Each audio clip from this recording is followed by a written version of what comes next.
Welcome to Stop Dieting and Start Living podcast. I am your coach, Natalia Rodriguez, and I will be guiding you to get in the best shape of your life for the rest of your life by combining my coaching experience with the psychology behind the human eating behaviors and some simple brain science.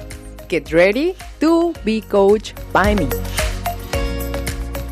Hello guys and happy day! I hope you are doing awesome. Thank you for being here. And in this episode, I interviewed a natural slim woman. She's like this friend that we all have that we sometimes feel jealous about because we think they eat everything and do nothing to be in a great shape all year round. Only because of their genetics or metabolism, or we assume they're just lucky. She kindly opened up to us and explained us how in reality is her life and gave us some tips about how we can all be like her. This is an idea of how and why my coaching program works, and is all based on what I do with my clients actually. And you will understand why all diets at the end fail. And that is only through habits and a strong mindset that you will get your dream body for the rest of your life. Lisa Vanderpool is from Toronto, Canada. She is the book author of The Bucket List, and she is also a foodie blogger. I highly recommend you to check her out. I will leave all her contacts info on the episode notes. With that said, get comfy and prepare to get coached by Lisa.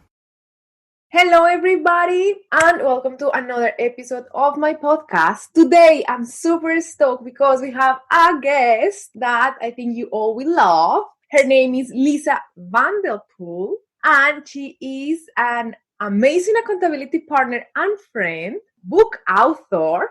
She published recently her first book, The New Bucket List, that if you haven't, you must read. It's very nice and easy to read. It's all about getting out of your comfort zone, goal settings, living with no regrets, and I enjoy every single page of it because it's actually very easy to read. Good morning, Lisa. Good morning. That was such a kind intro. Thank you so much for having me. You're welcome. And I invited you today, and all for you guys, for the ones new listening, is because besides she's a good friend, she ended up being a naturally slim friend. Those friends that we all have and we hate because we think that they can eat everything and they will never gain weight, and that we are jealous because they have that amazing shape. You never see them complaining or anything. So Lisa, tell us, can we be like you? You can. It just takes good habits to get there. And that's it. You see, guys, that's what I wanted to bring Lisa today, to show us a little bit how is through habits and a mindset that we can be like a naturally slim person, because it's possible. It's not about genetics. It's not about diets. It's not about killing yourself, being obsessed. It's simply about habits and a mindset. Is it right? Absolutely. That's the perfect description of it. How you will describe those habits, Lisa? It's the main thing is preparation and consistency, because if you prepare, you set yourself up for success immediately. You're not going to fall back on a bad habit if the good thing is immediately in front of you. So that's how I kind of structure everything. So I don't go through decision fatigue trying to wonder what I'm supposed to do. I'm prepared ahead of time. Off we go. Right. And I'm curious how you get to know what you had to do. Like, at this someone taught you this, or where did you learn this? You diet before? Tell us a little bit about your childhood. Well, I grew up in a family that was overweight, and they would go on and off diets. They were constantly yo-yo dieting. And being a curious kid, I would go through all the meal plans to see what all this colorful paperwork was. And I would see the good things they would do, and I would also see the bad things that they would do, and the effect it had on them, both mentally and physically. So I kind of hung on to those good habits, and I've carried them through my childhood into adulthood. Your parents as well, like your mom, all the people that you saw dieting, they were like you, or were like they were yo-yo dieting? How you can tell the difference between you and them? Well, my Well, my grandmother, I grew up with my grandparents, and they're Italian, and they eat and cook and cook and cook. And I would hear my grandma on the phone. Oh, I lost a pound this week. Oh, I gained 2 pounds this week. And then I would see them blaming it on other stuff, that it wasn't their fault that they ate a bucket of ice cream at 10 p.m. Wasn't their fault. So I would hear all these things, and being a child, you're a sponge. You just learn, and that's how I learned about proper maintenance. So you learned it, but they didn't. They didn't got it right. They keep dieting, and they was like, They would jump on the latest fad, whatever they saw on TV that was getting good results. They would jump on that. so you never dieted before in your life, never, ever, ever even tried it. No. So which kind of habits are we talking about that you pick it up yourself? Like, I don't know, perhaps portion size, feeling your hunger. If you want to say someone like, hey, the main habits are these, master these habits and you will get it right. Oh, like you just said, portion size is huge. So growing up, I never went to, we'll call it an adult plate. I'm in Canada, so I don't know what portion sizes are like where you are, where your listeners are, but I just kind of kept to the same size plate from childhood. So I'm not saying I was starving myself. Trust me, there was no shortage of food.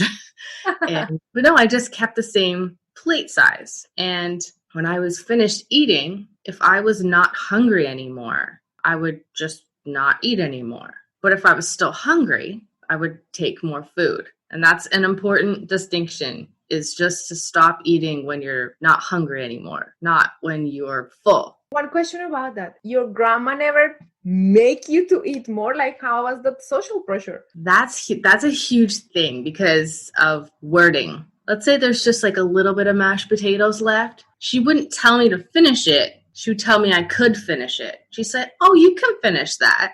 And I had to learn to just say, no, I don't want any more. I'm good. And that boundary is so huge, to not give in to the social pressure. Just to say, no, I'm full. And even if they threaten to throw it out, you have to still maintain that boundary for your own health and to create good habits. Which other habit do you think you recall is important? Actually, all the water. Water was a consistent one through every diet I saw people go on. It's just drinking that 8 glasses of water a day makes a huge difference. Not only with hunger management, but also just for myself, it really helps with cravings. I used to crave sugar a lot. I love sugar. And when I started drinking that 8 glasses of water a day, I didn't crave sugar as much. I actually stopped putting sugar in my coffee even. But you still eat sugar, right? You never stop eating it. Like, how you portion control those kind of things? How you don't end up eating more because it's tasty? It's really mindful eating, not just eating to put food into your face. It's really actually enjoying the food. So if I have some chocolate, I'm really in that moment. I am tasting the chocolate. I'm chewing the chocolate, the texture of it and everything. You have to be in it and enjoy it, not just eat it. And when you think about it, you don't even remember what it tastes like. So really mindfully enjoying your treats makes them so much better, and you're satiated without having to eat more. That's great. So you will say that another habit could be eat undistracted, that try to be focused. Yes, absolutely. Like, be present. I hate to sound cliche, but being present even when you're eating is really important. But how you master that? You are a very busy person. You wake up super early. You have always hour and hour after hour things to do. How you make time and room for eating and really be present, like avoiding this distraction eating when watching TV or, because we tend to multitask. We think that we need to multitask. So how you manage to be present in this world that we are super busy all the time? You're going to hate me when I say this. but multitasking is the worst. So when I eat, I'm not distracted. I make sure I have that boundary. I cut out that time to eat, and I'm only doing that. Even if like the TV's on, or if there's YouTube or something on the computer, it's only 5-10 minutes. is 5-10 minutes just to cut out, just to enjoy that meal. Feel when you're not hungry anymore. Taste it, enjoy it, savor it, be grateful for it. And that's how I I just make time for eating. I don't just eat on the run, not very often, but my lifestyle allows for that. Exactly. That was another point, because you have a very busy social life and you are always outside. Well, I know these difficult times in COVID, you had to stay indoors, but well, in your usual life, you're very active and you're always brunching, lunching, dinner time with your friends. So how you master eating out and not overeating, because the portions there are big. You have no plate to serve yourself. You also love beer. So tell us how you go through that. This is so important to do. Is if you're going out for lunch, brunch, if you know the restaurant you're going to, look at the menu ahead of time. Choose what you're going to eat ahead of time, or a couple choices. Because when you're there in the moment and you have a 5-page menu and other people are saying, oh, that burger looks good, oh, that fried chicken looks good, you're going to start thinking it sounds really good. But if you pick what you want ahead of time and you're hyped about that, and you know that it's going to be good for you, it's going to fill you up, but not overfill you. Like if you got a salad with protein or something like that, but you've already made that decision. So you won't go through that 5-page decision fatigue and then just go with whatever everybody else is having. And when it comes to beer, don't have 5 beers. Just have one beer that you really like and really enjoy it. Again, it's all comes down to savoring it and what you associate it with. So I associate having a beer with hanging out with my friends. I don't drink at home. I don't drink by myself. And so that really cuts down on the amount of beer I drink, and it really ties it to something positive and special. Wow. So mindset plays a big role in this, isn't it? Yes, How absolutely. you will describe this mindset that you developed? Like, was trying and error when you start developing since you were a kid? How you can define this mindset thing? It's, as a kid, it almost kind of went with how food made me feel. So if I ate something, let's say heavy and deep fried, I would feel heavy. I wouldn't feel energetic. I wouldn't feel good. But what if I ate something that was more nutritious and fed my body? I would feel light and I would have energy. So being aware of how the food is making you feel also contributes to how you feel about food. Why you think people get so attached with food emotionally? For example, I have a very, very big obsession, or I used to have a big obsession about food and about how, like, I'm sad, let's eat. What do you think about that? It's really yeah, exactly. Like you are attaching food to comfort, where I attach food to a different feeling, I guess, or a different experience. I never used food as a comfort mechanism. I wouldn't eat when I was angry. I would do other things. So if I was upset or sad, I would go for a walk. I would do something physical. When I was younger, I would punch my bed. Like I would be if I was mad, I would just go in the bedroom, close the door, and just punch the bed. So I wasn't eating emotionally. I was doing something physical. Or I would go for a run. I would just go do something instead of eating. So that's where a habit switch needs to happen. If you eat when you're upset, you need to replace it with something else. And something you talk about, it was about the nutrients. You try to give yourself good nutrients. So how is this also a good habit? Because it's not about, oh, I have to have 300 grams of protein, or you don't count calories or anything at all. So how you ended up actually balancing out your cravings or those foods that doesn't make you feel so right, different from these healthy foods, how you manage to master those things, or this habit of having them more often. That's a really important thing with self-awareness. I love this question, by the way. So when I'm feeling tired, I think about, okay, what maybe have I not been eating lately? And as a woman with perpetually low iron, I'll think, oh, have I eaten many iron-rich foods lately? It's like, oh, no, I haven't. Okay, so my iron is probably low. And I'm not one for supplements. I would rather eat my nutrients. So I will go heavy on some spinach, maybe have some red meat, and I would go through like pumpkin seeds, sunflower seeds. I would have those kind of snacks around that are iron rich, as well as make sure I get some iron rich meals in to bring my energy level back up. And that's how I kind of determine what I'm going to eat based on how I feel. So that's another just level of your relationship with food. It's just being aware of your body and how your body feels. And if you're going to exercise, you know, you're going to need more calories. So you're going to need more protein. You're going to need some carbs. You're going to need those things to fuel your body so you can make it through that workout. Right. So it's not about doing a diet, isn't it? It's just to know what you need. So because we see diets, oh, low carb, low fat, but at the end, you use those nutrients according to what you really need at the moment, right? Absolutely. Absolutely. It's not about entertainment. That's what so many people use food as entertainment. They eat when they're bored. That's not what food's for. Food is to nourish your body. So if you're hungry, your body's probably asking you for something that you're missing. And a lot of times, it's just water. And that's how you've been able to maintain this rocking body through your life? Yeah. Because I've always maintained about the same weight for most of my life, except when I was right now I'm really fit. So I'm the heaviest I've ever been, but you would never know it. But no, I have, at one point I went on a cruise and I was in my early 20s and I ate the entire week. I ate everything on that ship.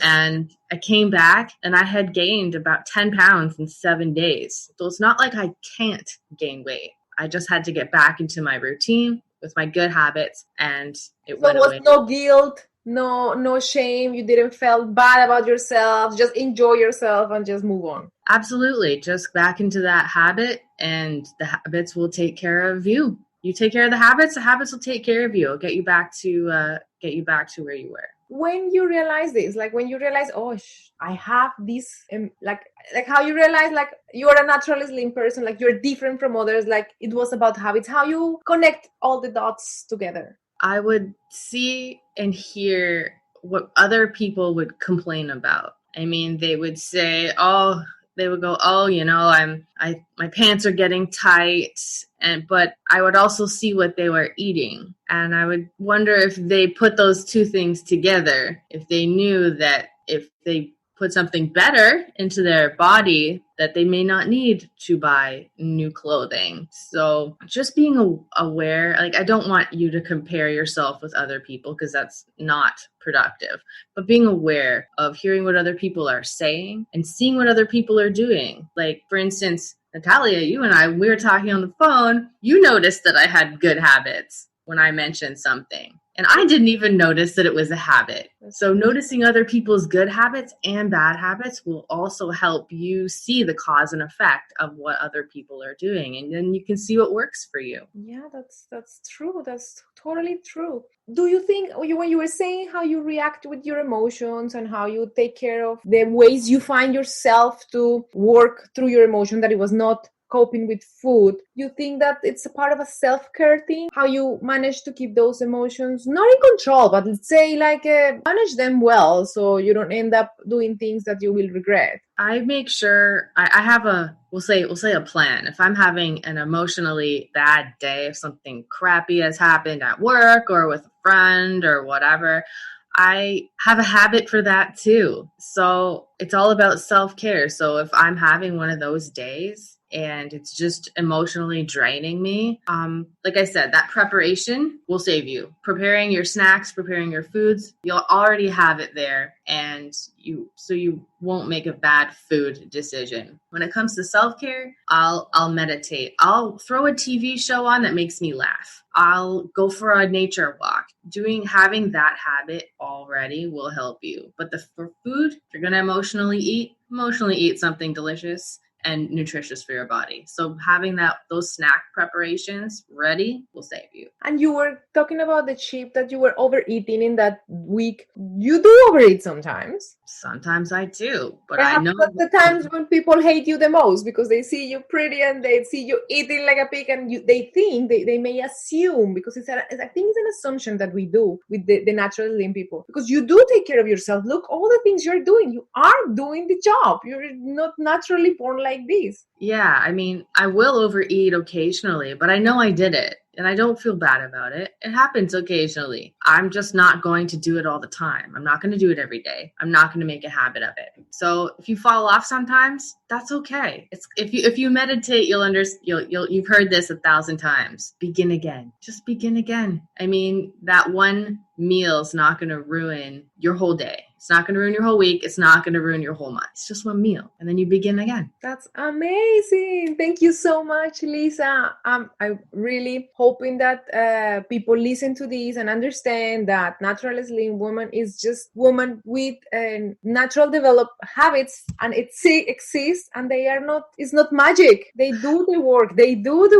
Not magic. It does take work, but it's those habits will get you there. And what is the thing that you would like to share from your personal experience, something that you would like to advise or say to the listeners and all these women that are struggling with emotional eating, the women that are struggling to feeling their hunger cues, and that we would love to be like you? Guilt does not serve you. That's the biggest thing I'm going to tell you, is that guilt will not make it better. Feeling bad about yourself because you ate too much or you had a bowl of ice cream, don't feel guilty about it. Just begin again, because that guilt is not going to make things better tomorrow. You just start again, and you'll just keep taking those baby steps forward. Work on your preparation, drink lots of water, and you got this. Yes. We got this. Thank you, Lisa, so much for being here today. I love to have you here. It was great. You asked such good questions, Natalia. Thank you so much for having me. I'm so happy I got to share this with you and your audience. Thank you for listening, and I hope you liked this episode. And if you did, please leave a 5-star review on Apple Podcasts. That will support my cause, that is to impact as many of you to stop dieting and start living. For more information, go to notfitforlife.com with the number 4. You can find the link in the episode notes. I am also very active on Instagram, where you will find tons of information at notfitforlife with the number 4. Have a great one. Lots of love. Your coach, Nat.